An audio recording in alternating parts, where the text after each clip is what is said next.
अस्सलाम वालेकुम, good morning, सुबह बखैर, happy Monday. It's a brand new start of the week. कैसे हैं आप सब लोग? हुमा मेरे साथ नहीं है और इत्तलात ये हैं कि अभी आधा दिन ही हुआ है कराची में ज़रा सर्दी आए हुए और हुमा को ठंड लग गई। हम ज़्यादा फिक्रमंद नहीं है क्योंकि एक दफ़ा उन्हें कोरोना वायरस हो चुका है और री इन्फेक्शन अभी तक एज सच कोई रिपोर्ट हुए नहीं हैं, इसलिए she will be fine soon and back with us. लेकिन होपफुली आप सब लोग ठीक ठाक होंगे। ये साल के आखिरी महीने का आखिरी हफ्ते का बाकायदा आगाज़ हो चुका है और ये वो टाइम होता है जब आप बहुत सी चीज़ें सोचते हैं कि आपका ये साल कैसा गुजरा। कुछ लोग जिन्होंने अचीव किया होता है वो बड़े खुश होते हैं, कुछ लोग जिनके प्लान्स होते हैं और अचीव नहीं कर पाए होते हैं वो ज़रा अपसेट होते हैं, उदास होते हैं। लेकिन ये बड़ा डिस्टर्बिंग और बड़ा अजीब सा साल गुजरा है। डिस्टर्बिंग इन अ सेंस के ज़ाहिर है आपको पता है पूरी ज़िंदगी का, पूरी दुनिया का निज़ाम बिल्कुल चेंज हो गया और वो चीज़ें जो हम बड़ा फॉर ग्रांटेड लिया करते थे या जो चीज़ें हम सोच भी नहीं सकते थे कि ये चीज़ें हमें कभी नहीं करने के ऑर्डर्स होंगे या फिर एक वक्त ऐसा भी आएगा जब हम एक दूसरे से हाथ नहीं मिला सकेंगे, एक दूसरे के गले नहीं लग सकेंगे, बहुत क्लोज कांटेक्ट नहीं कर सकेंगे। वो सारी चीज़ें हमने होते हुए अपनी आंखों से इस साल में देखी। सो बहुत कुछ सीखने को भी मिला और उन चीज़ों की कदर करने का मौका मिला जो हमारी नज़र में इतनी अहमियत नहीं रखती थी। आपका ये साल कैसा गुजरा? आप हमें जियो पाकिस्तान TV पे लिख के बता सकते हैं। हम रोज़ इसी सिलसिले में कोई ना कोई ट्वीट, कोई ना कोई बात जो आपकी तरफ से हमें मौसूल होगी, अब जितने दिन रह गए हैं इस साल के, शेयर करेंगे। अच्छा जी, मुल्क में कोरोना वायरस की सूरत हाल का भी आपको बता दें। 24 घंटों में 55 अफराद इंतकाल कर गए हैं और NCOC के मुताबिक इंतकाल करने वालों की तादाद हो गई है 9,929। 24 घंटों में 1,974 नए केसेस सामने आए हैं, जहां अब we just hope that we are right, क्योंकि हमें ऐसा लग रहा है कि अब वो जो ग्राफ ऊपर जाता है वो थोड़ा डिक्रीजिंग पैटर्न में आना शुरू हो गया है। जिस तरह हम रोज़ाना केसेस को मॉनिटर कर रहे होते हैं वो ग्राफ भी हम आपसे शेयर करेंगे कुछ ही दिनों में। लेकिन let's just hope and pray कि ये सिलसिला इसी तरह कम होता चला जाए और ये जो सेकेंड वेव का उरूज था ना, हमें लग ऐसा रहा है कि ये कुछ कम हो रहा है। लेकिन सर्दी जो है वो अपने बामे उरूज पर पहुंचने वाली है। महकमा मौसमियात तो यही कह रहा है कि कराची में ठंडी हवाओं का राज बस ऑलमोस्ट शुरू हुआ चाहता है। लाहौर में अनप्रेसिडेंटेड फॉग पड़ रही है, इतनी धुंध है कि लोग अपने मेन गेट के बाहर भी अगर देखें तो सामने खड़ी भी गाड़ी नहीं नज़र आ रही। क्या ऐसा ही सीन है? ये भी आप हमें लिख के बताइएगा, ये देख लें। और ये बिल्कुल रात गए के मनाजर नहीं होते। शाम 5 बजे के बाद ऐसी धुंध पड़ जाती है कि बस सब जिंदगी का निज़ाम दरहम बरहम हो गया है। गाड़ियाँ चलना आप नहीं चला सकते, फ्लाइट ऑपरेशन वैसे ही मुतासर है, मोटरवेज बंद कर दी गई हैं, बहुत सी अहम शाहराहों पर कुछ एक्सीडेंट्स की रिपोर्ट भी सामने आ रही हैं, इसलिए एहतियात करें इस मौसम। So if you are planning to go to Lahore और एनी अदर सिटी पंजाब के मैदानी इलाकों में, तो you have to review your travel plans, क्योंकि वहाँ ज़रा मसला हुआ हुआ है। फ़्लाइट्स वैसे ही नहीं ऑपरेट कर पा रही हैं ज़रा जैसे ही शाम ढलती है या अला सुबह, और सड़कों की भी सूरत हाल कुछ अच्छी नहीं है, एज इन विजिबिलिटी बिल्कुल ना होने के बराबर है। और कह ये रहे हैं, वैसे तो हर दफ़ा ही कोई नया फिनोमेना नहीं है ये धुंध वगैरह, लेकिन कह ये रहे हैं कि इस मरतबा कुछ ज़्यादा ही है जी। खैर हर दफ़ा ही ऐसा लगता है कि जब भी हो रहा होता है तो कुछ ना कुछ पिछली दफ़ा के रिकॉर्ड तोड़ने की बातें की जाती हैं। ये तो आप लोग जो हमें देख रहे हैं इस वक्त लाहौर और गिरदोनवा में, वो हमें बेहतर बता सकते हैं। अच्छा, पहले इससे आपको पता है कि हमने बात की थी, हमने सबको बताया था और हमने अपने प्रोग्राम में कैटेगोरिकली पूछा भी था हुकाम से कि क्या ये कोविड-19 की वैक्सीन मुफ्त मिलेगी, और हमें यही जवाब मिला था कि ये वैक्सीन मुफ्त आवाम को मुहैया की जाएगी, मुफ्त फराहम की जाएगी। लेकिन अब ऐसा लग रहा है कुछ चेंज ऑफ प्लान है। कोरोना वायरस की नई स्ट्रेन पाकिस्तान आई कि नहीं आई, अभी तो ये बहस चली रही है, अल्लाह करे कि ना ही आई हो। लेकिन हुकूमत ने बता दिया है कि वैक्सीन जब भी आएगी, एक तो जब भी आएगी तो सबको मुफ्त नहीं मिलेगी, प्राइवेट तौर पर कंपनियां भी वैक्सीन लगा सकेंगी। खदशा है कि एक और माफिया आवाम की जेबें खाली ना करना शुरू कर दे। 2 दिन पहले ऐसी इत्तलात सुनने को मिली कि बरतानिया में सामने आने वाली कोरोना वायरस की नई किस्म का कराची में इस सुराख मिला है। बहरहाल इस खबर की तस्दीक अभी नहीं हो सकी है। Let's just hope and pray कि ना आएगी नई स्ट्रेन पाकिस्तान। लेकिन बरतानिया से पाकिस्तान जितनी आमदोरफ्त रहती है ना, इस खदशे से इनकार तो मुमकिन नहीं है। बहरहाल ऐसी खौफजदा कर देने वाली खबरें तो हैं, लेकिन दूसरी तरफ उम्मीद की किरण, आपको पता है वैक्सीन लगना शुरू हो गई है दुनिया के मुख्तलिफ ममालिक में और कोरोना से जान छुड़ाएगी ये वैक्सीन। हुकूमत की जानिब से बताया जाता है कि वैक्सीन ज़्यादातर लोगों को मुफ्त मिलेगी, लेकिन लोग ख़रीद कर भी इसे लगवा सकेंगे। अब ये सामने आया है मौक़िफ़। यही है कि इंशाल्लाह बड़ी जल्दी ये वैक्सीन जो है वो जिस तरह बाकी दुनिया के ममालिक में अवेलेबल है वो पाकिस्तान में भी अवेलेबल हो जाएगी। हमारी कोशिश ये है कि 100% महफूज वैक्सीन हो और हम अपनी आबादी के बड़े हिस्से को बिल्कुल मुफ्त वैक्सीन जो है वो दे सकें।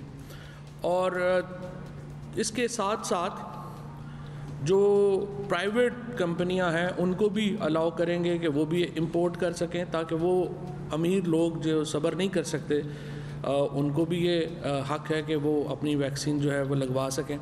तो हमारी कोशिश ये होगी कि ज़्यादातर जो पॉपुलेशन है उसको वैक्सीन जो है वो बहुत कम दामों के ऊपर या मुफ्त जो है वो अवेलेबल हो। तो यूजुअली इन मौक़ों पे होता यह है कि वो अमीर लोग जिनका फ़वाद सब तस्करा कर रहे थे फिर वो प्रायोरिटी हासिल कर लेते हैं और उनको ज़ाहिर जल्दी और पहले वैक्सीन मिलना शुरू हो जाती है, लगना शुरू हो जाती है, दाम भी बढ़ जाते हैं। आपको याद है ना, कोरोना वायरस जब होना शुरू हुआ, जो पहली वेव थी, उसमें दवाइयों की कीमतें किस आसमान तक पहुँची थी और ज़ाहिर है वही लोग अफोर्ड कर पा रहे थे जिनकी जेब में पैसे थे। यानी हाँ, अब तक दुनिया के 1.5 दर्जन ममालिक में कोरोना वैक्सीन लगाने का आगाज़ हो चुका है। कोई एक मुल्क भी ऐसा नहीं है जहाँ ये वैक्सीन हुकूमत की जानिब से फराहम ना की जा रही हो। पॉइंट टू बी नोटेड, या किसी को ये वैक्सीन खुद खरीदना पड़ रही हो। दुनिया में अभी तक कहीं ऐसा नहीं हो रहा है। चाहे आप उस मुल्क के हुक्मरान हैं या आप एक आम शहरी हैं, वहाँ सबको बराबर शहरी समझकर ये वैक्सीन लगाई जा रही है। पाकिस्तान में अगर ऐसा होता है तो हुकूमत को अलर्ट रहना होगा। ऐसा ना होने से पहले कई माफियाज का सामना करने वाली हुकूमत अब वैक्सीन माफिया के हाथों अब कुछ हमें खदशा है। खैर, हम खदशात का इजहार क़ब्ल अज़ वक्त इसलिए इशारा कर रहे हैं, खुलकर नहीं कर रहे, कि पहले से आप इसे देख लें। अगर कोई ऐसा माफिया सर उठाने के लिए पर तोल रहा है तो उसे आप ज़रा जकड़ लें, काबू कर लें, क्योंकि लोगों ने कोरोना वायरस में बहुत पैसा बनाया है, बहुत रुपया बनाया है। टू बी ऑनेस्ट, चाहे मास्क उठा के देख लें या दीगर दवाइयाँ शॉर्ट थी, मास्क इतने महंगे मिल रहे थे। अब वही मास्क जो आपको 5 रुपये या 10 रुपये का मिल जाता है, वही आपको कितने 100 रुपये का मिल रहा था। एक आम सर्जिकल मास्क की हम बात कर रहे हैं। So people have made a lot of money on these products. अब वैक्सीन के साथ ये ना हो, ये हुकूमत की जिम्मेदारी है मेक श्योर करना। पार्लिमानी सेक्रेटरी बराए national health services doctor Nausheen Hamid साहिबा हमारे साथ मौजूद हैं। डॉक्टर साहिबा, आपके वक्त का शुक्रिया। आपसे सबसे पहले तो हम ये जानना चाहेंगे कि फवाद चौधरी साहब ने अभी हमें बताया कि वैक्सीन कम से कम कीमत में आवाम को मुहैया की जाएगी, तो ये वैक्सीन जो मुफ्त मिलने वाली बात थी वो कहाँ गई? क्या इससे कुछ कमाई का इरादा है या फिर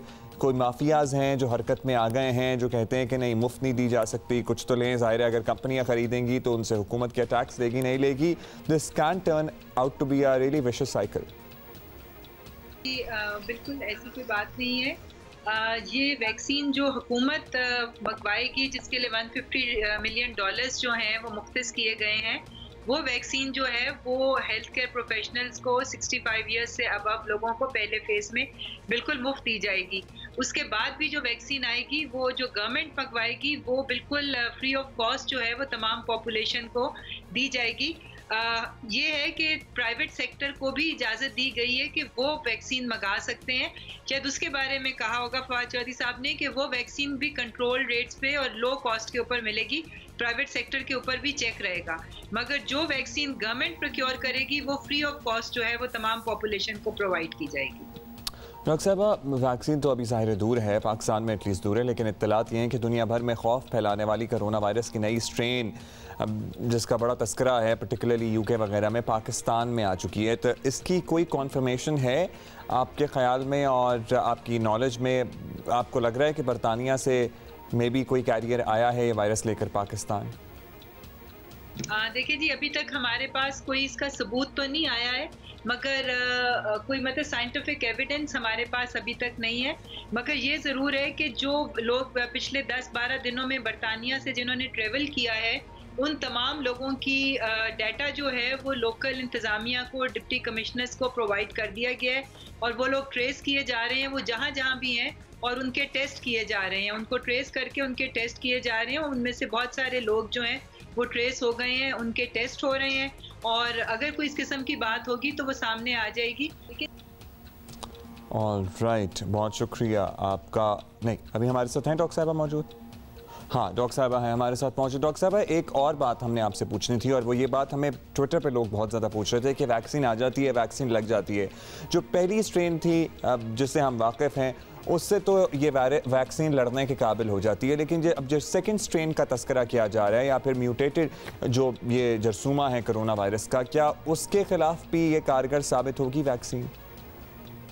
लेकिन जी, ये वैक्सीन जो है ये पहली दफ़ा दुनिया में बनी है और ये वायरस भी पहली दफ़ा दुनिया में आया है, इसने किस तरीके से बिहेव करना है, अभी इसके बारे में हतमी तौर पे कुछ कहना जो है वो अभी पॉसिबल नहीं है। मगर इस वक्त जो वैक्सीन बनाने वाली कंपनीज हैं और जहाँ पे रिसर्चेस हो रही हैं, उन सब का अंदाज़ा यही है कि ये जो वैक्सीन इस वक्त मौजूद है वो इस नए स्ट्रेन के खिलाफ भी मौसर साबित होगी। तो क्योंकि ये वायरस की म्यूटेशन जो है ये कोई अनहोनी बात नहीं है, जब भी ये वायरसेस होते हैं ये म्यूटेट करते हैं, ये थोड़ी बहुत अपनी शक्ल जो है ये बदलते रहते हैं, मगर अभी तक इस वायरस के अंदर कोई मेजर चेंज नहीं आया कि जिसके बिना पे हम कह सकें कि ये वैक्सीन जो हैं वो काम नहीं करेंगी। छोटी मोटी म्यूटेशन जो हैं वो वायरस का खासा होती हैं और उससे मेरा नहीं ख्याल कि वायरस की वैक्सीन के इफेक्टिविटी पे कोई असर पड़ेगा। Thank you so much doctor Nausheen Hamid साहब हमारे साथ मौजूद थी। These things are actually too early to say कि वैक्सीन जो है वो सेकेंड स्ट्रेन पे असर करेगी या नहीं करेगी। टाइम वुड टेल, ज़ाहिर है it's an on going process, research अभी हो भी रही है। यहाँ पे भी यूनिवर्सिटी ऑफ हेल्थ साइंसेज के तवज्जुद से बहुत से लोगों को ऑलरेडी जिन्होंने वॉलंटियर किया था वैक्सीन लगाई जा रही है। अगर आप में से कोई है जिसने अभी तक ये वॉलंटरली वैक्सीन लगवाई है तो प्लीज़ हमें लिख के बताइएगा कि how is your experience been so far, और क्या आपको कुछ उसके बाद महसूस हुआ, नहीं हुआ, आपने उसके बाद अपनी एंटीबॉडीज़ चेक कराई तो क्या वो पॉजिटिव आ रही हैं या नहीं आ रही हैं। खैर हम इस बारे में बात करते रहेंगे, आपको अपडेट करते रहेंगे कैसे आप सब लोग। और लाहौर वाले यही बताए जा रहे हैं कि जनाब शदीद धुंध पड़ रही है, लेकिन ये नहीं बता रहे कि बारिश भी हो रही है कल से और उसकी वजह से धुंध के जो बादल उतरे हुए थे शहर पर वो छट गए हैं।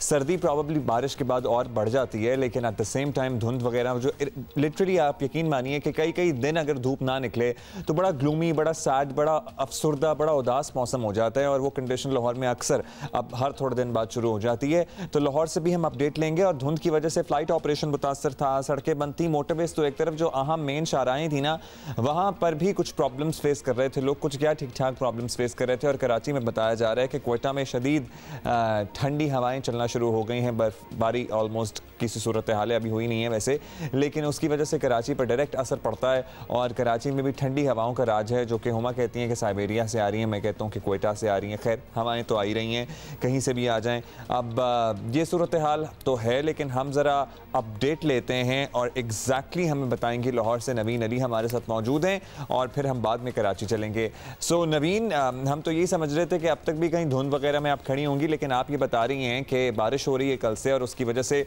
धुंध छट गई है। तो बारिश के दौरान तो कुछ ठंड कम हो जाती है, लेकिन क्या बारिश के बाद ठीक ठाक सर्दी के स्पेल के लिए दोबारा से तैयार हैं आप लोग? नहीं जी, हम तैयार नहीं, हम झेल रहे हैं क्योंकि जब से कल से बारिश शुरू हुई है तब से सर्दी में मज़ीद इजाफा हो गया है। और सर्दी कुछ इस तरह से है कि धुंध तो ख़त्म हो गई है लेकिन आसमान पर बादल छाए हुए हैं, ठंडी हवाएं चल रही हैं। वैसे डिग्री जो दर्जा रिकॉर्ड है वो तकरीबन 8 डिग्री है, लेकिन जो फीलिंग आ रही है वो 2 से 3 वाली फीलिंग है कि आप बग़ैर जैकेट के, बग़ैर टोपी के और गर्म कपड़ों के, मतलब बग़ैर आप इंजॉय नहीं कर सकती। इस वक्त शदीद सर्दी है, चूँकि जो ठंडी हवाएँ चल रही हैं उसकी वजह से ये शिद्दत ज़्यादा महसूस हो रही है। तो जिस वक्त धुंध थी उस वक्त हवा नहीं थी, उस वक्त सिर्फ सर्दी एक जो थी वही महसूस हो रही थी, लेकिन उसके साथ हवाएं नहीं चल रही थी।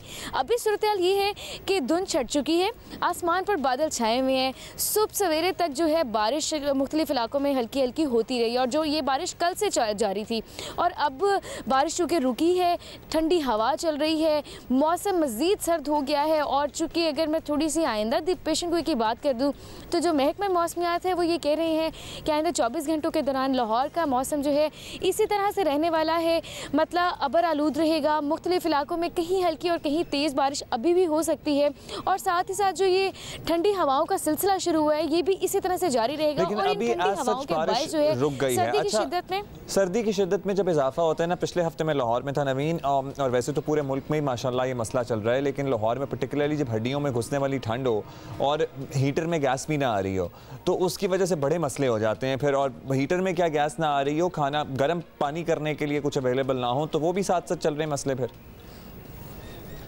देखिए जी, मसले बहुत सारे हैं। जिस वक्त धुंध होती है उस वक्त वैसे शाहराहें बंद हो जाती हैं, मोटरवे बंद हो जाता है, फ़्लाइट ऑपरेशन मुअत्तल हो जाता है, उसके अलावा गैस नहीं होती, 100 तरह के मसाइल उस मौके पे भी होते हैं। लेकिन जब धुंध ख़त्म हो गई और सर्दी की अब शिद्दत चूँकि बहुत ज़्यादा है, ऐसे में लोगों को ज़रूरत है हीटर की, गैस की, खाना पकाने की। और वैसे भी आपको पता है लाहौरियों को ज़रा थोड़ी सी ज़बान भी ललचाती है, जायकेदार लोग हैं ये, तो ऐसे में खाने पीने का भी बहुत ज़्यादा दिल करता है। लेकिन जब गैस ही नहीं आती और घंटों गैस नहीं आती बल्कि दिनों गैस नहीं आती, लाहौर के बहुत सारे इलाके ऐसे हैं जहाँ पर कुछ ने पिछले काफ़ी हफ्तों से गैस नहीं आ रही, बहुत कम आती है, लोग बेचारे लकड़ियाँ जलाने पर मजबूर हैं। और अब सूरत हाल कुछ ऐसी हो जाती है कि लोगों को सिलेंडर ख़रीदना पड़ता है, जो कि आपको पता है घरों में वैसे ही उसका इस्तेमाल थोड़ा खौफनाक है, ख़तरनाक है, उसमें एहतियात ज़्यादा बरतनी पड़ती है।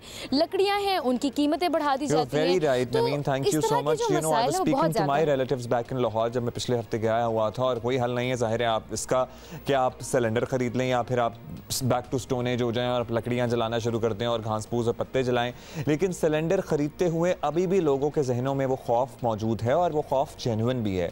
अब आई वंडर इस सिलसिले में अथॉरिटीज़, रेगुलेटरी अथॉरिटीज़ जनाब या तो बता दें कि अब चूँकि हमने तो गैस देनी नहीं है तो अब ये वाला LPG सिलेंडर जो इस्तेमाल कर लें तो ये कुछ बेहतर होगा या सेफ़ होगा, या उसके तरीके अब तो पब्लिक सर्विस मैसेज के तौर पर चलाने चाहिए TV पे, क्योंकि we are not used to कि हम ये इस तरह सिलेंडर्स घरों में लाएं और इस्तेमाल करें, चाहे वो हीटर के लिए हो, चाहे खाना पकाने के लिए हो। गैस का कोई नामो निशान ना हो तो ज़िंदगी बड़ी अजीब सी हो जाती है। अब हम कराची के मौसम की बात करेंगे और कराची में ज़रा ठंडी हवाएं चलना शुरू हो गई हैं। अच्छा, धूप में भी तेज़ी होती है, लेकिन जैसे ही धूप कम होना शुरू हो जाती है ना, वो हवा इतनी तेज़ होती है कि आप ज़रा हिल के रह जाते हैं उसकी वजह से। और यह हमें बता रही हैं मज़ीद सुनोबिया चौधरी। जी, कराची के मौसम की बात करें तो इस वक्त जो है वो सूरज तो निकल चुका है, लेकिन अभी भी खुनकी जो है वो महसूस हो रही है। महकमा मौसमियात की जानिब से भी बता दिया गया था कि पीर से जुम्मे तक जो है वो कराची में सर्दी की शिद्दत में इजाफा रहेगा, क्योंकि गुज़श्ता रोज़ इतवार से एक मगरबी हवाओं का सिलसिला जो है वो कराची में दाखिल हो चुका है, जिसकी वजह से जो ये रवां हफ्ता है इसमें जो है वो सर्दी की शिद्दत में इजाफा देखा जा सकता है। और जो दर्जा हरारत है वो ये बताया जा रहा है कि सिंगल डिजिट तक जा सकता है। महकमा मौसमियात की जानिब से जो एक और बात बताई गई है वो ये है कि जो रवां हफ्ते होने वाली सर्दी होगी, इससे हो सकता है कि कराची की तारीख का जो है वो 7 साल का जो एक रिकॉर्ड है वो भी टूट जाए, क्योंकि इससे कबल जो है वो साल 2013 में इस तरह की सर्दी हुई थी कि जब दर्जा हरारत जो है वो 6 डिग्री सेंटीग्रेड तक चला गया था। तो हम कराची वालों के लिए तो ये मौसम खासा ठंडा है, अभी धूप है लेकिन अभी भी काफ़ी ठंड लग रही है। और सिर्फ यही नहीं बल्कि जब आने वाले साल में यानी कि जनवरी में भी यही बताया जा रहा है कि इसी तरह एक और सर्दी का सिलसिला जो है वो आएगा, मगरबी हवाओं का सिलसिला जो है वो एक और जनवरी के पहले हफ्ते में आएगा। और साथ साथ ये बताया जा रहा है कि उसमें जो है वो बारिश का भी इम्कान है। जो लोग इस सर्दी को एंजॉय कर रहे हैं उनके लिए ये हफ्ता बहुत अच्छा साबित होगा। जो लोग सर्दी का इंतज़ार कर रहे हैं उनके लिए ये हफ्ता बहुत अच्छा साबित होने वाला है। Thank you सुनोबिया। कराची में रहने वाले अक्सर ये शिकायत करते हैं कि कराची में ठंड नहीं पड़ती। वैसे तो मुझे लगता है कि अब कुछ सालों से ये मिथ ख़त्म हो जाना चाहिए, क्योंकि कराची में शॉर्ट पीरियड ऑफ टाइम के लिए, लेकिन जब पड़ती है तो ठीक ठाक ठंड पड़ती है और ये वो टाइम शुरू हो गया है। तो अगर आपने कहीं अपने गर्म कपड़े अभी तक निकाले नहीं हैं या आप कह रहे हैं कि जनाब वो लॉन्ग कोट पहन के या ऊँचे ऊँचे बूट पहन के कहाँ जाएँ, तो अब कराची में वो मौसम आने वाला है, आया ही चाहता है बस। अच्छा जी, अब ये तो हो गई ठंड की बात, लेकिन क्या PDM की सियासत भी ठंडी पड़ गई है? अब इस पे बहुत सी बातें भी हो रही हैं। अब देखते हैं कि आने वाले दिन क्या खबर लाते हैं, लेकिन फ़िलहाल क्या हुआ ये हम आपको बता दें। मुस्लिम लीग नून के जो 2 इस्तीफ़े गलती से स्पीकर के पास पहुंच गए थे वो तो होंगे, लेकिन PDM के बाकी इस्तीफ़े कहाँ हैं ये किसी को नहीं पता। ऑपोजिशन इत्तेहाद अब तक वाज़ेह अमल नहीं दे सका है कि हुकूमत हटाओ तहरीक आगे चलेगी तो कैसे चलेगी। कल गड़ी खुदाबख्श में बेनज़ीर भुट्टो शहीद की बरसी का जलसा था, जिससे PDM की क़यादत ने भी खिताब किया। आसिफ जरदारी, बिलावल और मरियम का निशाना हुकूमती ज़ाहिरें बनी। यकीन दिलाया गया कि PDM में फूट की सब खबरें गलत हैं। और अगर मर्दान के जलसे में बिलावल भुट्टो जरदारी नहीं आ सकता तो ये रात को खुशी से उछलता है कि हा बिलावल भुट्टो जरदारी नहीं आया, PDM में लड़ाई हो गई है। और आज ये कहेगा कि मौलाना फजलुर रहमान नहीं आ सके, PDM में लड़ाई हो गई है। कल को ये देखेगा कि किसी रैली में मरियम नवाज नहीं आ सकी तो तालियां बजाएगा कि आहा पीडीएम में लड़ाई हो गई। इंशाल्लाह पीडीएम के अंदर फूट डलवाने का तुम्हारा ख्वाब कभी पूरा नहीं होगा। ये ख्वाब तुम दिल में लिए इंशाल्लाह ताला हुकूमत से रुखसत हो जाओगे। और अब हम सब ने मिलकर पाकिस्तान डेमोक्रेटिक मूवमेंट बनाया है। हमने पाकिस्तान पीपल्स पार्टी ने अपने बुनियादों से पीडीएम के साथ हमने अपने ताल्लुकात समेट दिया है।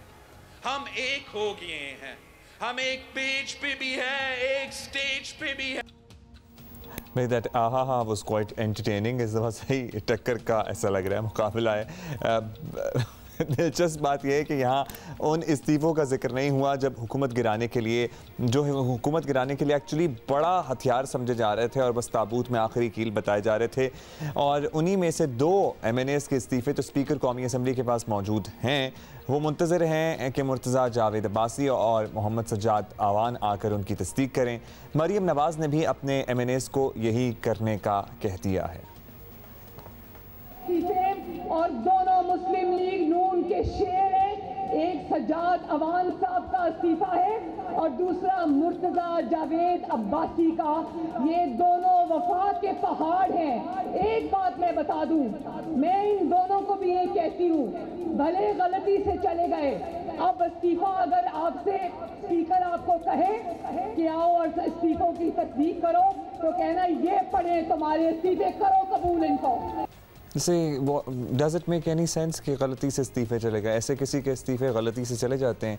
खैर, इन दोनों इस्तीफ़ों का तो क्या होगा ये मुस्ताफ़ी होने वालों से पूछेंगे, लेकिन मजमूई तौर पर हुकूमत को गिराने के लिए पीडीएम क्या करेगी ये अभी इब्हाम हैं इसमें बहुत सारे। और इस्तीफ़ों की बात हो ही रही है तो एक इस्तीफ़ा था रहनुमा मुस्लिम लीग नून मोहम्मद सज्जाद साहब का, जो इस वक्त हमारे साथ मौजूद हैं। सज्जाद साहब शुक्रिया। सबसे पहले तो सज्जाद साहब हम आपसे यही जानना चाहते हैं कि आपका इस्तीफ़ा स्पीकर साहब के पास पहुंच गया कैसे? हिदायत थी कि पार्टी को देना है, फिर आपने बराह रास्त कौमी असम्बली स्पीकर को क्यों भिजवा दिया? अब ये जो कहा जा रहा है कि गलती से चला गया, ये गलती आपसे हो गई या आपके स्टाफ से हो गई, what exactly went wrong here? जी, मैंने तो इसकी वजाहत कर दी थी। हमने तो कौमी असम्बली को भेजे ही नहीं है, बल्कि भेजे ही नहीं है, व्हाट्सएप पे हमने पार्टी को इत्तला दी थी बस। अगर आपने नहीं भेजे तो वो स्पीकर कौन उड़ा के ले गया? आई वंडर कि कैसे चले गए? फिर बात तो वहीं की वहीं रही। खैर सज्जाद साहब, अब पार्टी क़यादत की तरफ से कहा जा रहा है कि स्पीकर के पास इस्तीफ़ा जैसे भी गया वो पहुंच गया है, फिर जाकर तस्दीक भी कर दें, तो कब तक जा रहे हैं आप लोग स्पीकर साहब के पास बाकायदा मुस्ताफ़ी होने के लिए? जी, वो पार्टी से हमारी बात हुई है, उन्होंने कहा है अगर आपने गलती से भेज दिया है तो उसको एक्सेप्ट कर लें। हमने ये गलती की ही नहीं है, हमने भेजी ही नहीं है। इस्तीफा जो है वो मेरे पास है अभी भी, पार्टी को हमने व्हाट्सएप किया और पार्टी की आदत के पास है जो कुछ भी है। हमने स्पीकर साहब को कोई भी नहीं भेजा, हम तो इसकी तहकीकात के लिए स्पीकर साहब को कहते हैं, इसकी तहकीकात की जाए कि ये ब्लंडर कैसे हुआ है, किसने किया है, और पाकिस्तान के इतनी बड़े अदालत के ऊपर ये एक जेली लेटर के जरिए ये काम चला है, उसमें ये तो कल किसी मेंबर का भी जा सकता है, ये तो स्पीकर साहब का भी। Comedy of errors, I am sorry, ये लग रहा है कि आप कहते हैं अभी भी, वो कह रहे हैं कि जी अब पहुंच जाएं आप लोग स्पीकर साहब के पास तस्दीक करा लें, और आप मुस्लिम लीग नून के शेर हैं और आप कह रहे हैं कि हमने तो भेजा ही नहीं है इस्तीफ़ा अपनी तरफ से, हमारा इस्तीफ़ा तो हमारे पास मौजूद है। खैर, अगर आपका इस्तीफ़ा मंजूर हो जाता है, अब आपको बुलाया तो जा रहा है कि आप इन पर्सन आकर तस्दीक करें, तो फिर ज़ाहिर ज़मीनी इलेक्शन की कॉल हो जाएगी, और तो क्या इरादा है? अगर इस हद तक बात आई तो फिर आप दोबारा हिस्सा लेंगे? जी, जो भी फैसला पार्टी का होगा वो ही होगा जी, अच्छी फैसला पार्टी करेगी, पार्टी की आदत। हम तो, हमारे पास तो पार्टी की अमानत है, जैसे पार्टी कहेगी हम तो पार्टी के लिए। देखिए, पार्टी का फैसला तो होगा सज्जाद साहब, लेकिन आप भी सीनियर रहनुमा हैं, आपने भी अरसा गुजारा है सियासत में, आपकी भी एक ज़ाती राय होगी, आपका कोई मशवरा होगा, आपकी कोई इनपुट होगी, तो कोई पूछा है आपसे किसी ने कि भाई आपका ये इस्तीफ़ा है, आप ज़रा अपना इनपुट तो दें? आप ज़ाती तौर पर आपको लगता है कि इस्तीफ़ों से कोई फ़र्क पड़ने वाला है? जी, बिल्कुल फर्क पड़ेगा जी, क्यों नहीं पड़ेगा? आपकी आदि असेंबली खत्म हो जाती है तो आप फर्क नहीं पड़ेगा, बहुत बड़ा फर्क पड़ेगा। कैसे चलेगी हुकूमत, ईवान कैसे चलेगा? मोहम्मद सज्जाद आवान साहब हमारे साथ मौजूद थे, रहनुमा मुस्लिम लीग नून, जो मरीम नवाज साहबा के मुताबिक मुस्लिम लीग नून के शेर हैं और उनके इस्तीफ़े चले पहुंच गए। गलती से कैसे पहुंच सकते हैं वैसे किसी के इस्तीफ़े? I wonder. ब्रेक बनती है वैसे इस सारे मौजू पे, और वो कह रहे हैं कि हम तो नहीं जा रहे अभी स्पीकर साहब के पास क्योंकि हमने तो ये इस्तीफ़े भेजे ही नहीं है। 2 इस्तीफ़ों वाली बात कर रहे थे कि वो 2 कैसे पहुंच गए हैं, और वो जो शेर हैं वो तो कह रहे हैं कि हमने भेजे नहीं तो हम क्यों जाके इन पर्सन मिलें स्पीकर साहब को, डिप्टी स्पीकर साहब को, और क्यों हमने अपने इस्तीफ़े की तस्दीक कराएं क्योंकि अभी तो हमने भेजे ही नहीं है इस्तीफ़े। इसी पर बात कर लेते हैं। हमारे कॉलीग प्रोग्राम नया पाकिस्तान के होस्ट शहजाद इकबाल हमारे साथ मौजूद हैं।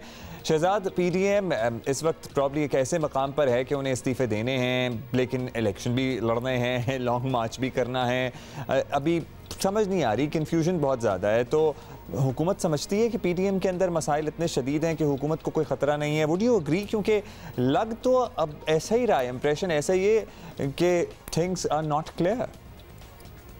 देखिए, PDM ने दावा तो यही किया था कि जनवरी में फैसला कुन लॉन्ग मार्च होगा और इसके बाद इस्तीफे भी दिए जाएंगे। बिलाल भुट्टो ने कहा था सिंध असेंबली की कुर्बानी भी दे देंगे, और ये सब कुछ उन्होंने करना था सेनेट इलेक्शन से पहले क्योंकि वो चाहते थे कि सेनेट इलेक्शन ना हो, उनको रोका जाए, इलेक्टोरल कॉलेज को तोड़ दिया जाए। लेकिन ऐसा होता हुआ नजर नहीं आ रहा। जिस दिन से इलेक्शन कमीशन ऑफ पाकिस्तान ने ऐलान किया है, ज़िमनी इंतखाबात की डेट्स दी हैं, पीपल्स पार्टी ने पुश किया था कि इंतखाबात करवाए जाए, ज़िमनी इंतखाबात। अब पीपल्स पार्टी ने अपना फैसला सुना दिया है कि हम बाई इलेक्शन भी लड़ेंगे, हम सेनेट के इलेक्शन भी लड़ेंगे। जो दूसरी जमातें हैं उनमें इख्तलाफ वाज़ेह है पीपल्स पार्टी के मुकाबले में, क्योंकि वो कह रहे हैं कि फैसला PDM में होगा, लेकिन पीपल्स पार्टी अपना फैसला सुना चुकी है कि हमने ये इलेक्शन लड़ना है। तो इस वक्त PDM ने कहा था कि फर्स्ट फेज के बाद हम मोमेंटम को बढ़ाएंगे, हम इंटेंसिटी बढ़ाएंगे, हमारे बयानात में, हमारी सियासत में शिद्दत आएगी। लेकिन जिस दिन से पीपल्स पार्टी ने इलेक्शन लड़ने का ऐलान किया है ना, PDM के जो गुब्बारे में से हवा ऐसा लगता है कि निकल गई है और वो मोमेंटम लूज हो गया है, और इसलिए ऐसा लगता है कि अब PDM जामिन बन गई है हुकूमत की, और एटलीस्ट मार्च अप्रैल तक तो कोई खतरा नहीं है हुकूमत को। जहां तक धरने की बात है, पीपल्स पार्टी उस पर भी इत्तेफाक नहीं कर रही। जो लॉन्ग मार्च होना था उस पर राना सनाउल्लाह साहब कहते हैं कि ठंड में लॉन्ग मार्च का फायदा नहीं होगा, इसलिए उसको हम अप्रैल में करेंगे। तो 4-5 महीने अगले ऐसा लगता है कि हुकूमत की जामिन बन गई है ऑपोजिशन और PDM, और हुकूमत को इन दिनों में कोई खतरा नहीं होगा। इंप्रेशन सॉर्ट ऑफ यही आ रहा है। शहजाद, एक बार फिर ये तवक्को थी कि बिलावल और मरीम वो तरीका बताएंगे कि जिससे हुकूमत को उन्होंने घर भेजना है, क्योंकि बयानात और दावे बहुत बुलंदोबांग हैं, लेकिन जाहिर है अब स्ट्रैटेजी क्लियर नहीं है। एक तरफ पीपल्स पार्टी के कह रही है कि उन्होंने सेनेट इलेक्शन में भी हिस्सा लेना है, बाई इलेक्शन भी लड़ना है, तो जाहिर है फिर कन्फ्यूजन तो होगी। अब एक बार फिर कोई ख़ास बात आपको लगता है कल के प्रॉब्ली इज्तिमा में सामने आई हो? क्या PDM के पास ऐसा कोई प्लान है जिससे हुकूमत को दबाव में लाया जा सके? देखिए, PDM ने जो अपना प्लान बताया था, जो सबसे बड़ा हथियार उनका था, वो 2 थे। एक ये था कि धरना दे के आप इस्लामाबाद में बैठ जाएं, और दूसरा ये कि आप इस्तीफे दे दें, और इस्तीफे खासतौर पे सिंध असेंबली से दें ताकि असेंबली तहलील हो जाए और फिर जो है एक क्राइसिस पैदा हो जाए। ये उनके पास एक ऑप्शन था। लेकिन दोनों चीज़ों पे पीपल्स पार्टी बैकआउट कर गई। पीपल्स पार्टी ने कहा धरना वाली हमारी सियासत नहीं है, माजी के धरने पर हम तनकीद करते रहे तो हम कैसे धरना दे दें। दूसरा, इस्तीफे भी अभी जैसे मैंने आपको बताया, इस्तीफे देने का इरादा फौरी तौर पर नहीं है उनका, क्योंकि वो चाहते हैं कि इलेक्टोरल कॉलेज मुकम्मल हो और फिर वो सेनेट के इंतखाबात में हिस्सा लें। तो जिस दिन से पीपल्स पार्टी ने फैसला किया, ऐसा लगता है कि जो प्लान था ना, वो प्लान कहीं बिखर सा गया है PDM का, और यही वजह है कि इस वक्त नून लीग और फजल रहमान साहब सोच में पड़ गए कि अब आगे कैसे बढ़ा जाए। क्योंकि ये मैं आपको बता दूं कि नून लीग में ये फैसला जरूर है कि अगर पीपल्स पार्टी इस्तीफे नहीं देती है तो फिर नून लीग भी इस्तीफे नहीं देगी। तो ये जो दोनों हथियार थे कि धरना दे के बैठ जाएं और इस्तीफा दे के आप इलेक्शन को भी रोके, सेनेट के इलेक्शन को भी रोके, हुकूमत पर दबाव डालें, वो दोनों प्लान अब तब्दील हो गए। एटलीस्ट ये कहा जा सकता है कि वो अब डिले हो गए। मार्च अप्रैल तक उन दोनों बातों का कोई इम्कान नजर नहीं आता। दोनों प्लान्स तब्दील हो गए हैं, डिले हो गए हैं, कि वाकई गुब्बारे में से हवा निकल गई है।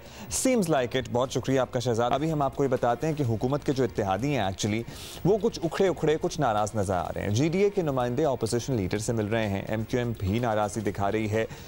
बलोचिस्तान अवामी पार्टी ने भी हुकूमत से तहफ़्फ़ुज़ात का इजहार कर दिया। वफाकी हुकूमत के इत्तेहादी उखड़े लग रहे हैं। सिंध में MQM पाकिस्तान, GDA जिसमें मुस्लिम लीग फंक्शनल भी शामिल है, हुकूमत की इत्तेहादी, और इसी जमात के नुमाइंदे अपोजिशन लीडर शहबाज शरीफ से जेल में जाकर मिल के आए हैं। और MQM तो आपको पता है एक मरतबा फिर हुकूमत छोड़ने की बातें भी कर रही है। 4 बातें मैं पीर साहब पगाड़ा की तरफ से लेके गया था। पहली चीज़ तो ये थी कि इस वक्त जो टकराव की सिचुएशन मुल्क में बनी हुई है, इसको किसी डायलॉग की तरफ जाना चाहिए। इस वक्त पार्लियामेंट डिसफंक्शनल हो चुकी हुई है, पार्लियामेंट को दोबारा फंक्शनल करना चाहिए ताकि आइन की बालादस्ती और आइनी रास्ते जो हैं मुल्क में चलते रहें।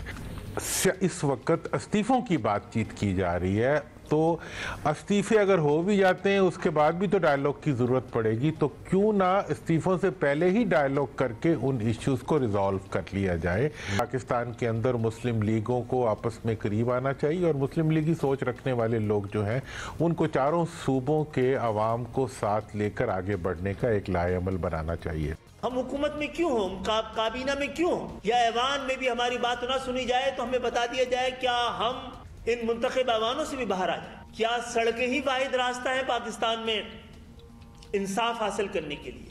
हम ऐवानों से मायूस होकर सड़कों पे आके अपने अवाम के सामने अपना मुकदमा रखने के अलावा हमारे पास कोई और दूसरा रास्ता बचा नहीं। दूसरे सूबे बलूचिस्तान में तहरीक इंसाफ की बड़ी इत्तेहादी है और बलूचिस्तान अवामी पार्टी अब इत्तलात ये हैं कि पार्टी की पार्लिमानी इजलास में अरकान ने PTI से नाराज़गी का इजहार किया है। 2.5 साल बाद तमाम इत्तेहादियों को अब अपेरेंटली ये लग रहा है कि हुकूमत ने उनके से जो वादे किए थे वो पूरे नहीं किए। खैर, इत्तेहादियों से क्या वादे, अभी तो अवाम भी वादों की तकमील के मुंतज़र हैं। BNP का शिकवा है कि तहरीक इंसाफ ने उन्हें वफाकी काबीना और KP में नुमाइंदगी नहीं दी है। वफाक में जो महकमा बलूचिस्तान अवामी पार्टी को दिया गया था उससे अवामी मसाइल हल नहीं होते। बलूचिस्तान में अख्तर मेंगल ग्रुप पहले ही नाराज़ हो चुका है। अगर बलूचिस्तान अवामी पार्टी भी हुकूमत से नाराज़ हो रही है तो ऐसे माहौल में जब PDM पहले ही हुकूमत मुखालिफ तहरीक चला रही है, ऑल्दो उनकी भी तहरीक ज़रा कमज़ोर पड़ी है, इत्तेहादियों को हुकूमत से नाखुश होना हुकूमत के लिए सियासी मुश्किलात सर्टनली बढ़ाएगा, कम नहीं करेगा। अब इसी पे हम बात कर लेते हैं। तर्जुमान हुकूमत बलूचिस्तान लियाकत अली शाहवानी साहब हमारे साथ मौजूद हैं कि क्या इरादे हैं अहम बलूचिस्तान में इत्तेहादियों के। शुक्रिया शाहवानी साहब, बलूचिस्तान अवामी पार्टी वफाकी हुकूमत की इत्तेहादी जमात है, लेकिन सुनने में यही आ रहा है कि पार्टी को कुछ तहफ़्फ़ुज़ात हैं वफाकी हुकूमत से। रेजर्वेशंस क्या हैं आपके, और ये मसाइल बराह रास्त वज़ीर आज़म से हैं आपको या उनकी टीम में कुछ लोगों से मसला है? जी, वज़ीर आज़म से एक वफाकी वज़ीर की नशस्त का हम तलबगार हैं और अक़दार भी हैं, और वज़ीर आज़म साहब ने इस हवाले से जब गवर्नमेंट फॉर्मेशन हो रही थी कमिटमेंट भी की थी। लेकिन यह है कि सिर्फ एक मिनिस्ट्री हमें दी गई डिफेंस एंड प्रोडक्शन की, मैडम ज़ुबैदा जलाल साहिबा को, और वो एक मिनिस्ट्री कौमी खिदमत के हवाले से तो यकीनन मैडम अपने फ़राइज़ एहसन तरीके से सरअंजाम दे रहे हैं, लेकिन उस मिनिस्ट्री में बलूचिस्तान के आवाम के लिए एज सच डायरेक्ट कोई उससे फ़ायदा नहीं है, ना वहाँ पर उनको एम्प्लॉयमेंट मिल सका, न कोई और बलूचिस्तान के आवाम के फेवर में कोई काम किया जा सका। तो इस सिलसिले में जो हमारे तहफ़्फ़ुज़ात हैं वो भी बलूचिस्तान के आवाम के हकूक़ के तहफ़्फ़ुज़ के लिए ही हैं, और हम वक्तन फ़वक्तन वज़ीर आज़म साहब को ये याद दिलाते रहे हैं उनकी अपनी कमिटमेंट कि फ़ेडरल कैबिनेट में जब तक बलूचिस्तान के जो MNAs हैं बलूचिस्तान अवामी पार्टी के, हमारे 5 MNAs हैं, उनका राइट बनता है एक और मिनिस्ट्री भी हमें चाहिए ताकि हम बलूचिस्तान के आवाम की खिदमत कर सकें। शाहवानी साहब, बलूचिस्तान अवामी पार्टी को अब तक वफाक में अहम वजारत ना मिलना, तो क्या पार्टी ने इसमें पहले दिलचस्पी नहीं दिखाई थी या फिर तहरीक इंसाफ की तरफ से आपको ज़रा अभी रुकने का कहा जा रहा था कि हाँ जी या आप झंडी दिखा दी गई है? देखिए, तहरीक इंसाफ की झंडी और बलूचिस्तान अवामी पार्टी की झंडी, इन दोनों झंडों को वज़ीर आला बलूचिस्तान जाम कमाल साहब यकसा इज़्ज़त व एहतराम की नज़र से देखते हैं। यकसा तौर पे हम बलूचिस्तान में जो पाकिस्तान तहरीक इंसाफ के हमारे MPs हैं, कैबिनेट मेंबर्स हैं, यकसा तौर पे उनको अहमियत दी जाती है, लेकिन अनफॉर्चुनेटली तहरीक इंसाफ जो है वो इस मोहब्बत का जो है इंसाफ से प्रॉपर जवाब नहीं देता, और हमें ये महसूस होता है कि जितना बलूचिस्तान अवामी पार्टी का जो मैंडेट है उसको मद्देनज़र रखते हुए वो हमें जो फेडरल कैबिनेट में जो स्पेस चाहिए वो नहीं मिल रहा। अलगर्ज़ ये कि बलूचिस्तान अवामी पार्टी गुज़िश्ता 2.5 सालों में एक ऐसी कोलिशन पार्टनर जमात रही है जो हर सूद-ओ-ज़िया में, जो हर खुशी गम में, हर मुश्किल में, बजट में, किसी भी सख्त मरहले में पाकिस्तान तहरीक इंसाफ के साथ शाना बशाना खड़ी रही है। हत्ता कि हम ये कहते हैं कि वज़ीर आज़म इमरान खान साहब का जो विज़न है नए पाकिस्तान का, उसके साथ नज़रियाती तौर पे हम जुड़े हुए हैं। हर मरले पे हमने सपोर्ट किया, कभी तंग नहीं किया। अब चूंकि 2.5 साल गुजर गए, इससे कबल भी वक्तन फ़वक्तन प्राइम मिनिस्टर साहब के साथ जब वज़ीर आला जाम कमाल साहब की मुलाकातें हुई हैं, हम वक्तन फ़वक्तन प्राइम मिनिस्टर साहब को ये याद दिलाते रहे हैं और इस अहमियत का, इस ज़रूरत का और इस ज़िम्मेदारी का इशारा हम करते रहे इस तरफ। लेकिन अभी तक वो हमारे जो गुजारिशात हैं वो बाराबर साबित नहीं हो सके। अब चूँकि 2.5 साल गुजर गए हैं, अब हम ये समझते हैं कि वज़ीर आज़म साहब को जो है कैबिनेट में एक और बलूचिस्तान अवामी पार्टी का एक इजाफा करना चाहिए और यही गुजारिशात हैं। अब शवानी साहब, एक तरफ ये मसले मसाइल हैं, आपने कहा 2.5 साल गुजर गए हैं, दूसरी तरफ PDM के अरकान जो हैं वो अपेरेंटली इस्तीफ़ा देने के लिए तैयार हैं, वो लॉन्ग मार्च की भी बातें कर रहे हैं। खैर, उनकी स्ट्रैटेजी की हमने बात कर ली है। अगर ये सब इस्तीफ़े आ गए बिलफर्ज, तो बलूचिस्तान असम्बली की साख्त क्या रह जाएगी? इतने नंबर्स हैं कि ये हुकूमत कायम रह सके? बलूचिस्तान की साख्त को बरकरार रखने के लिए बलूचिस्तान अवामी पार्टी की अपनी 24 नशिस्तें हैं जो कुल असम्बली का 37% बनते हैं और कोलिशन पार्टनर्स को मिला के हम एक वाज़े अक्सरियत रखते हैं। तो बलूचिस्तान की जो साख्त असम्बली की वो बरकरार है, वो बरकरार रहेगी। भले PDM आज ही इस्तीफ़े दे दें, हमारे स्पीकर साहब आज ही उसको कबूल कर लेंगे, उनके जाने से बलूचिस्तान असम्बली पे कोई फ़र्क नहीं पड़ेगा। जो नशिस्तें खाली होंगी इलेक्शन कमीशन आइन के तहत और जो इलेक्शन कमीशन के जो कवानीन के तहत उसमें हम बाई इलेक्शंस कराएंगे, उससे हमें कोई फ़र्क नहीं पड़ता। हाँ, अलबत्ता अगर फेडरल गवर्नमेंट वो हमें proper as a coalition partner treat ना करे और हमारी जो गुजारिशात हैं अगर उसको नज़रअंदाज करता रहे, तो उससे जो है फ़र्क पड़ सकता है। तो जो बलूचिस्तान असम्बली का जो माज है, बलूचिस्तान गवर्नमेंट का माज है, बलूचिस्तान अवामी पार्टी वज़ीर आला बलूचिस्तान जाम कमाल साहब की क़यादत में हम उसको संभालने का भरपूर सलाहियत रखते हैं। और 2.5 सालों में ये जाम साहब ने ये साबित किया अपने विज़न के तहत कि हम बलूचिस्तान को तरक्की की शारा पे गामजन कर सकते हैं। तो फेडरल गवर्नमेंट को बलूचिस्तान असम्बली की हद तक, बलूचिस्तान गवर्नमेंट की हद तक मुतमईन रहना चाहिए। ये माज हमने संभाला है और इंशाल्लाह हम संभाले रखेंगे। जो हमारी गुजारिश है वो जो फेडरल कैबिनेट में है। ठीक है शाहवानी साहब, आप हमारे साथ मौजूद थे। लेट्स सी क्या होता है, किस तरह से वफाकी हुकूमत हैंडल करती है। लेकिन अभी तो ऐसा लग रहा है एक नया तूफान सर उठाने को तैयार है, क्योंकि वफाकी वजीर फवाद चौधरी का एक नया बयान सामने आया है जिससे अपेरेंटली एक तूफान खड़ा हो सकता है। फवाद चौधरी साहब माशाल्लाह ये फरमाते हैं कि पाकिस्तान की आधी आबादी पंजाबी है, इसलिए PDM, और उन्होंने ये भी कह दिया कि PDM का स्टेज पंजाब दुश्मन पार्टियों की आमाजगाह बन चुका है। नाम नेहाद नेशनलिस्ट अरबों रुपया डकार कर अपने लोगों को धोखा देने के लिए पंजाब को गाली देते हैं। 10 सालों से बलूचिस्तान को औसतन 400 अरब रुपया हर साल ट्रांसफर होता है और 1 करोड़ की आबादी है पूरे बलूचिस्तान की। तो ये पैसा कहां गया, इसका हिसाब भी उन्होंने मांगा। ये उन्होंने ये कहीं बोला नहीं है, उन्होंने ट्विटर पे अपने लिखा हुआ है, तो आप जाके देख भी सकते हैं बतौर सबूत।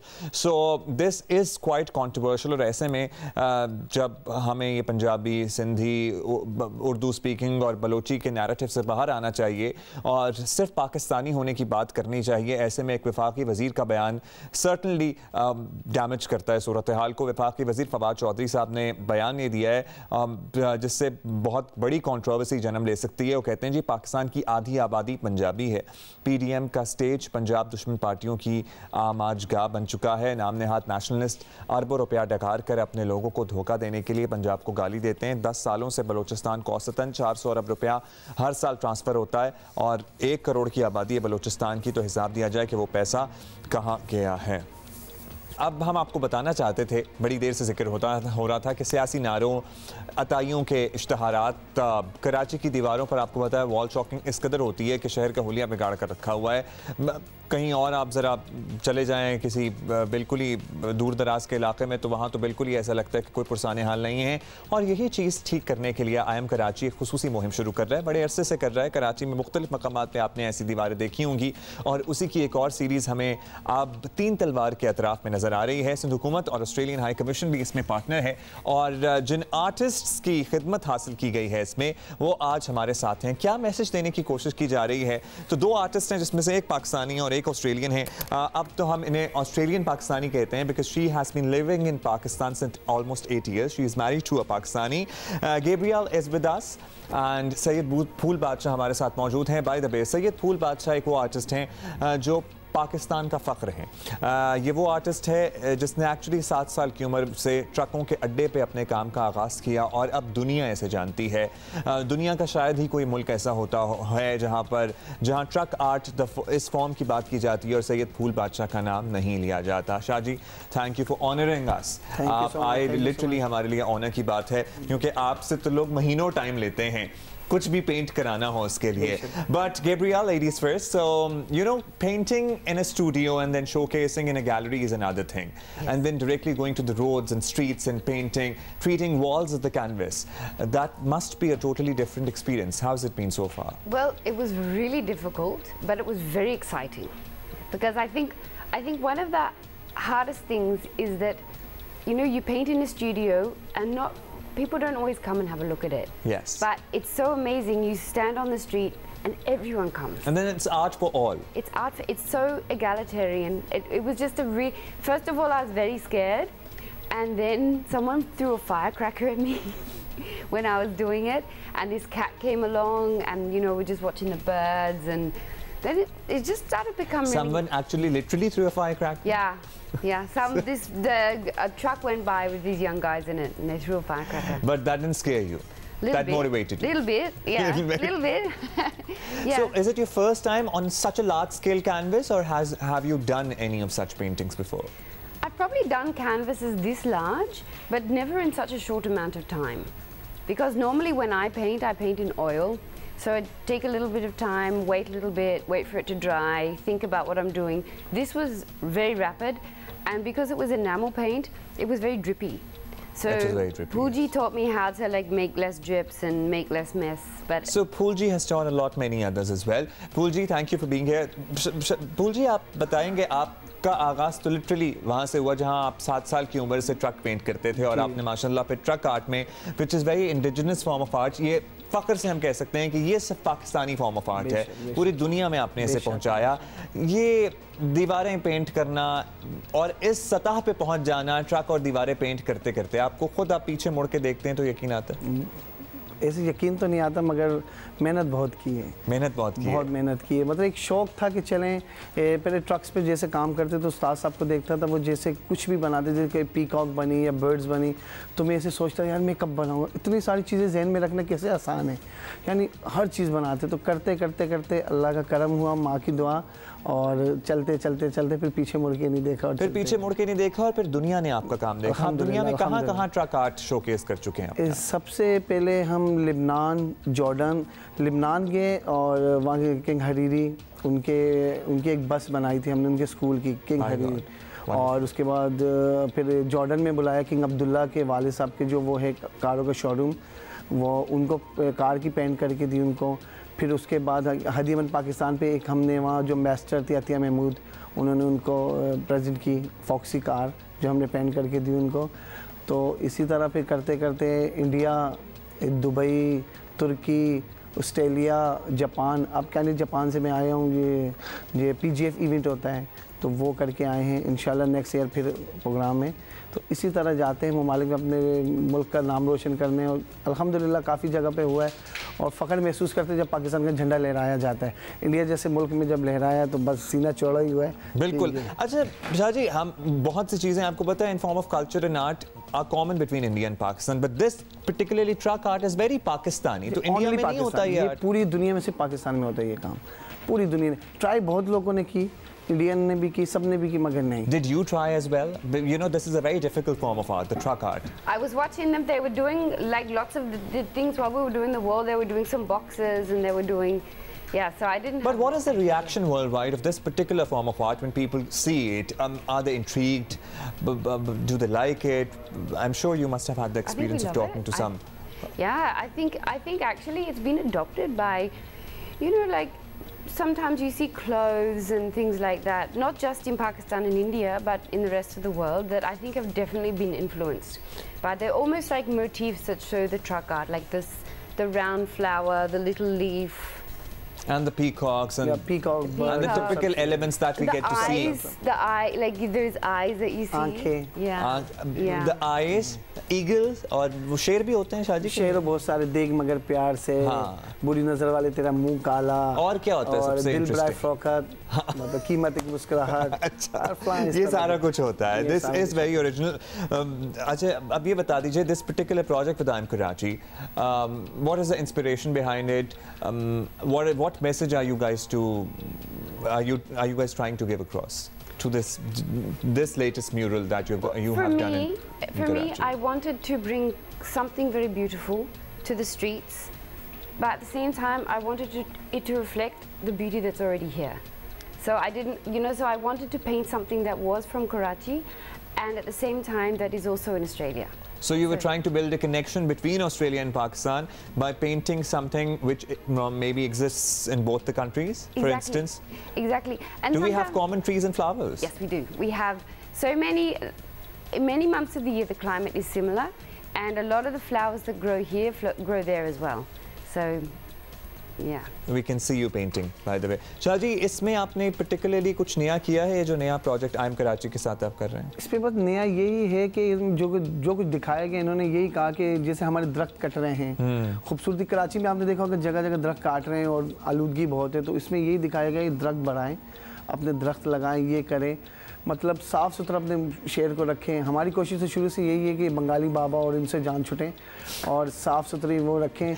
इनके इश्तिहारात से भी जान छुटे, इनसे भी जान छुटे. तो सिंपल कि आपने अगर इश्तिहारात देना है, आप मीडिया, आज तो दुनिया कहाँ पहुँच की, ये दीवारों तक ही महदूद है कि बस वहीं लिखेंगे तो दुनिया को नजर. अच्छा शाह जी, जैसे आपने सीखा, आप 7 साल के थे, आपने सीखना शुरू कर दिया, अब जो बच्चे हैं, जो हमारे ये आगे आने वाली नस्लों तक पहुँच रहा है ये फॉर्म ऑफ आर्ट? अल्हम्दुलिल्लाह पहुँच रहा है. आप खुद पढ़ाते हैं बच्चों को? आते हैं, वर्कशॉप देता हूँ मैं उनको, सीखते हैं. अब मुझे यूनिवर्सिटियों से भी कॉलें आती है कि प्लीज़ आप आके वर्कशॉप दें, और मेरा ख्याल है मुझे इंडिया से भी अभी आए कुछ दिन पहले कि आप हमारे बच्चों को कुछ बताएं इसकी ये काम किस तरह होता है और उनके नॉलेज में डालें कि क्या है, क्योंकि हम जो कलर यूज़ करते हैं इनेमल, उनका और ये ऑयल मीडियम इसका बिल्कुल डिफरेंट है, टेक्सचर ही और है, तो उसको कंट्रोलिंग बहुत मुश्किल है. So is it difficult to control this particular form of paint?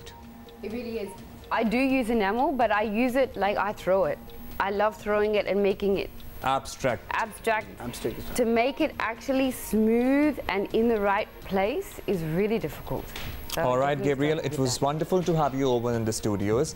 And by the way, a bit of information, she's a very good, she used to be a very good ballet dancer, and she used to teach ballet as well. I hope you continue doing that, because I've been watching this latest series on Netflix, Tiny Little Things, and it's really interesting. That intrigued my interest in ballet.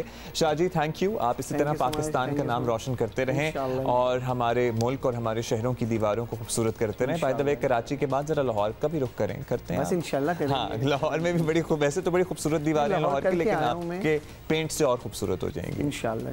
Thank you for being here. आपके वज़ीर हवाबाजी के सब दावे फिर हवा हो गए हैं. PIA को यूरोप में ऑपरेशंस की इजाज़त नहीं मिल सकी. इस शोबे में अब वो कुछ देखने को मिल रहा है जिसका कभी सोचा भी नहीं जा सकता था. सेफ्टी पैरामीटर्स पूरे ना करने पर पाकिस्तान की कौमी एयरलाइन के यूरोप ऑपरेशन कई माह से बंद पड़े हैं. वैसे क्या किया जा सकता है? हाँ, इदारे के हालात कुछ ऐसे ही हैं कि एक काम अटका हो तो फिर वो महीनों अटका ही रहता है. यूरोप में हवाबाजी के मामलात देखने वाली European union aviation safety agency ने दोबारा जायजा लेकर अपना फैसला सुनाना था, जो 2 दिन पहले ही वफाकी वज़ीर हवाबाजी गुलाम सरवर खान ने सुना दिया. PIA, European union, EASA, IATA का जहाँ तक इशू है, जो उनके कंसर्न थे वो सारे हमने एड्रेस कर दिए. PIA में जो सेफ्टी सिक्योरिटी मेजर्स के बारे में जो उनकी ऑब्जर्वेशंस थी वो सारी हमने एड्रेस कर दी, और उस पे उनकी सेटिस्फेक्शन का लेटर भी आ गया. 97.6% उन्होंने सेटिस्फेक्शन का इज़हार कर दिया. लेकिन क्या करें कि पाबंदी नहीं उठाई जा सकी और वो एड्रेस इन्होंने तो कोशिश की पूरे करने की, लेकिन क्या करें कि प्रॉब्ली ये बहुत से काम करने की कोशिश करते हैं, वो काम हो नहीं पाते। अभी इस बयान की गूंज ख़त्म नहीं हुई थी कि असली फैसला आ गया और वो ये कि PIA पर पाबंदी अभी 3 माह और चलेगी जब तक सिविल एविएशन पाकिस्तान अपना सेफ्टी ऑडिट नहीं कराती। पाकिस्तान एयरलाइन के तैयारे यूरोप में नहीं दाखिल हो सकेंगे। इसी पर बात कर लेते हैं कि इसका फ्यूचर क्या है। तर्जुमान पाकिस्तान इंटरनेशनल एयरलाइंस अब्दुल्ला हफीज़ हमारे साथ मौजूद हैं। थैंक यू अब्दुल्ला साहब, आपने वक्त दिया। अब्दुल्ला साहब, वफाकी वज़ीर हवाबाजी गुलाम सरवर खान ये कह रहे थे कि यूरोप में PIA की बंदिश कोई ऐसा मसला है नहीं, लेकिन अब अपेरेंटली नज़र ये आ रहा है कि ये मसला है। सो PIA को यूरोपीय यूनियन के इस फैसले पर मायूसी है या यही तवक्को थी, आप लोग बस कह रहे हैं कि आपने सेफ्टी मेजर्स पूरे कर लिए थे और कर नहीं पाए? देखें, जो पार्ट TCO या थर्ड कंट्री ऑपरेटर की ऑथराइजेशन है वो एक्चुअली मुल्कों के ऊपर लगाई जाती है और अभी भी जो उनका इनिशियल लेटर आया था उसके अंदर उन्होंने ये पाकिस्तान के ऊपर लगाई थी। PIA का पॉइंट ऑफ व्यू उसके ऊपर ये था कि चूंकि PIA ने ऑलरेडी अपना एक ऑडिट क्लियर कर लिया है और जो उनकी रिक्वायरमेंट थी या उनकी ओपन ऑडिट ऑब्जर्वेशन थी सेफ्टी मैनेजमेंट सिस्टम से मुतालिक, उस पर हमने उनको सेटिस्फाई कर लिया। तो हमने उनसे ये गुजारिश की थी कि इस चीज़ के ऊपर हम दोबारा अपने आप को एक फुल ऑडिट के लिए पेश करते हैं, बिकॉज हमारी तैयारी बहुत अच्छी है उनकी तमाम स्टैंडर्ड्स को कंप्लाई करने के लिए। और उसी हिसाब से अगर वो हमें फुल नहीं तो अगर अबूरी तौर के ऊपर भी इजाज़त देने तो हमारे लिए बहुत अच्छा होगा।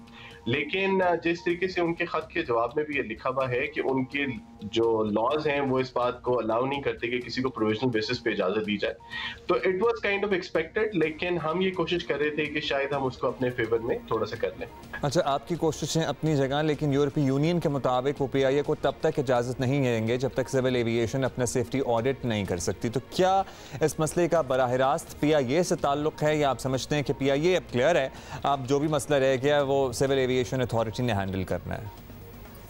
देखिए, जिस तरह आपके सवाल के अंदर ये बात कही गई है कि PIA के एंड की जो चीज़ें थी वो PIA ने क्लियर कर ली। अब लाइसेंसेस वाले मसले के ऊपर जो रेगुलेटरी है उसका अब काम बाकी है और हम ये उम्मीद कर रहे हैं कि वो भी जल्द से जल्द अपना काम कंप्लीट कर लें या जो उनको अश्योरेंसेस उन्होंने देनी है वो दे दें ताकि इस पाबंदी को जल्द से जल्द ख़त्म किया जा सके। अच्छा, अब ज़रा हम प्रॉफिट लॉस की बात कर लेते हैं। तो PIA के हज़ारों मुलाजमीन की बरतरफ़ी की खबरें, बरतरफ़ी कह लें या उन्हें गोल्डन हैंड शेक वगैरह which is considerable handsome amount ये दिए जा रहे हैं, तो ये अमल कहाँ तक पहुँचा है और क्या everybody who is being offered वो ताउन कर रहे हैं या फिर कुछ रेजिस्टेंस का सामना भी है इदारे को? देखिए, अगेन इसके ऊपर दो तरीके की जो हैं वो आप इसको कहेंगे कि जी अफरादी कुव्वत कम हो रही है। एक अफरादी कुव्वत थ्रू वॉलंटरी सेपरेशन स्कीम या रज़ाकाराना स्कीम के तहत कम हो रही है। वो तो एम्प्लॉइज़ अपनी मर्जी से हासिल कर रहे हैं और उसके ऊपर जो डिक्लेरेशन देता है या जो अपनी वॉलंटरी तौर के ऊपर अपने कागजात सबमिट कराता है कि जी मुझे इस ऑर्गेनाइजेशन से अलहदा होना है अगेंस्ट अ पैकेज जो कि हमने उनको ऑफर किया हुआ, तो उस पर तो किसी किस्म की मज़ाहमत का हमें सामना नहीं है। जो दूसरी है जिसके ऊपर डिसिप्लिनरी केसेस हैं और जो कि बहुत अरसे से पेंडिंग थे, उनके ऊपर जो कार्रवाई तेज कर दी गई, ऑब्वियसली उसके ऊपर जो खास तौर पे प्रेशर ग्रुप्स हैं विद इन PIA वो इस बात को बिल्कुल रेजिस्ट करते हैं और करना चाहते हैं। लेकिन अदर देन दैट अकाउंटेबिलिटी की एक ड्राइव PIA के अंदर चल रही है और उसके ऊपर किसी किस्म का कोई कॉम्प्रोमाइज नहीं होगा।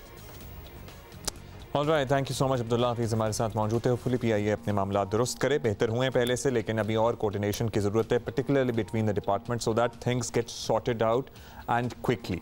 अच्छा जी, अभी हम आगे बढ़ेंगे और पाकिस्तान वर्सेस न्यूजीलैंड का हम तस्करा कर लेंगे। न्यूजीलैंड के खिलाफ पहले टेस्ट की पहली इनिंग में पाकिस्तान की बैटिंग लाइन लड़खड़ा गई। 224 पर 8 खिलाड़ी आउट हो चुके हैं। दिस इज़ द लेटेस्ट, ठीक है जी। और बारिश की वजह से भी अपेरेंटली कुछ मैच मुतासर हुआ था।